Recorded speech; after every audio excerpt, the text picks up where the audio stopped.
Dear participants, this is Ömer Ongun. I am Cihan Erdal's spouse.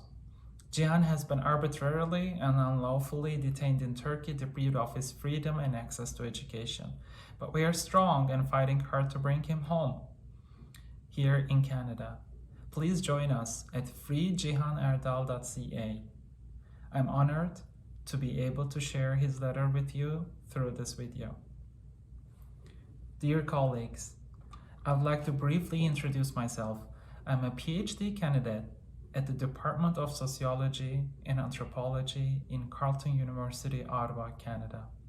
I've been working as a teaching and research assistant at the university since 2017.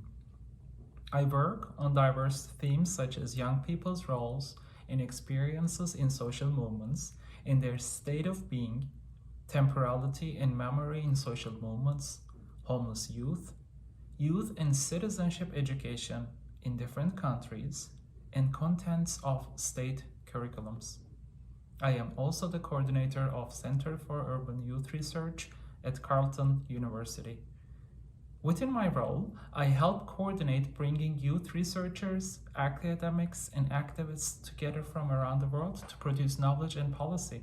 My own doctoral thesis, supervised by Professor Jacqueline Kennelly, carries the following title: Resisting Neoliberalism, Investigating Activist Youth Experiences in Athens, Istanbul, and Paris in the 2010s and 2020s. I would very much have liked to be there with you today to contribute to the conference with a presentation of the findings of my field research for my doctoral studies, but I have been deprived of this opportunity. At a time when people around the world have had to shut themselves away, my story of being shut away is a very different one. On September the 25th, 2020, while on a visit to Istanbul to see my family and carry out research, I was detained and taken into custody. I have now been deprived of my freedom for 5 months after a legal investigation in which I gave a statement 6 years ago, became the object of an unexpectedly harsh political maneuver. I do not want to take up your time speaking about the unlawful nature of my situation, nor of the Kafkaesque absurdity of the accusations against me. Instead, I would like to share the words of the citizen philosopher Socrates, words that I have always admired. It is better to suffer injustice than to commit it. And I would also like to say that I owe a debt of gratitude to my colleagues who have shown their support from the moment I was first taken into custody. As of my current position, I may share with you some of the questions which were the focus of my initial proposal, hoping they will contribute to the session. The 2008 crisis was experienced all over the world as a turning point that revealed the true face of neoliberalism, not only as an economic crisis, but also as a crisis of representation and democracy. The spontaneously developing global chain inspired each other, ranging from 2008, the Greek uprising, which began with Aganaktis Menoi, Paris strikes in 2011 and 12, the Arab Spring, 2010 and 11, Spain's Indignados, 2011, Wall Street in 2011, and the other Occupy movements in Gezi resistance in Turkey, 2013. I think these resistance movements can be named as youth-led movements, as they are mostly led by young people under the age of 30.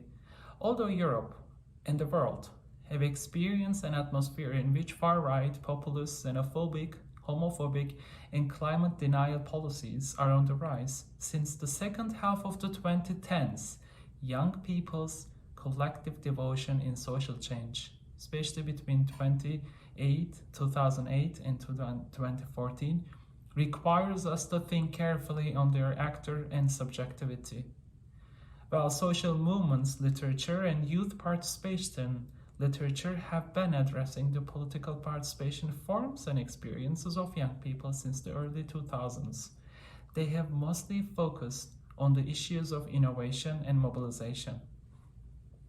Suggesting to be skeptical of this constantly discovering new tendency that I have observed, I state that it is important to ask the question, what is new, while looking closely and internally at the experiences of young activists.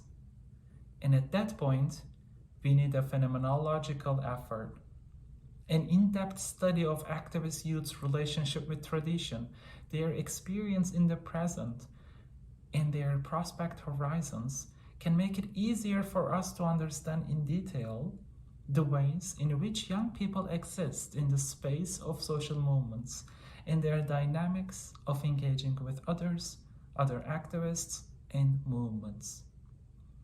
While talking about the youth-led movements of the 2010s, we are talking about the communication and interaction grounds of young activists from Athens, Istanbul, and Paris. Within the scope of my doctoral study, we are actually talking about the past in a sense. Past carries more than happened. As Ricoeur reminds us, the promise of a historical event is more than what happened.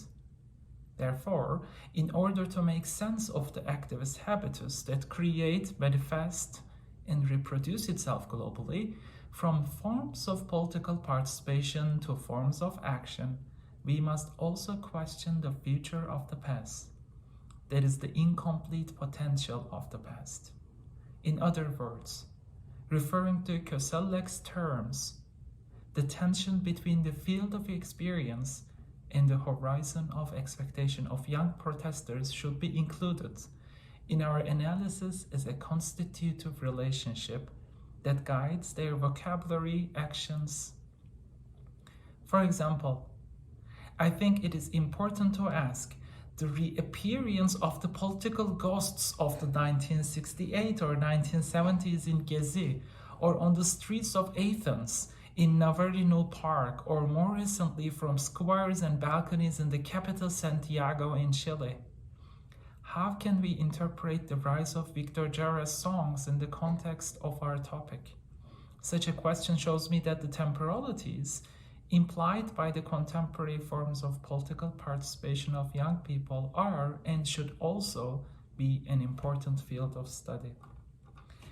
As I mentioned at the beginning, I would have loved to be able to discuss these and similar questions with you from the field and listen to the presentations and contributions of valuable participants.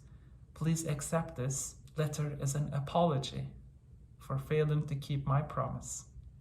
I hope to meet you at ISA conferences and free days in the coming years.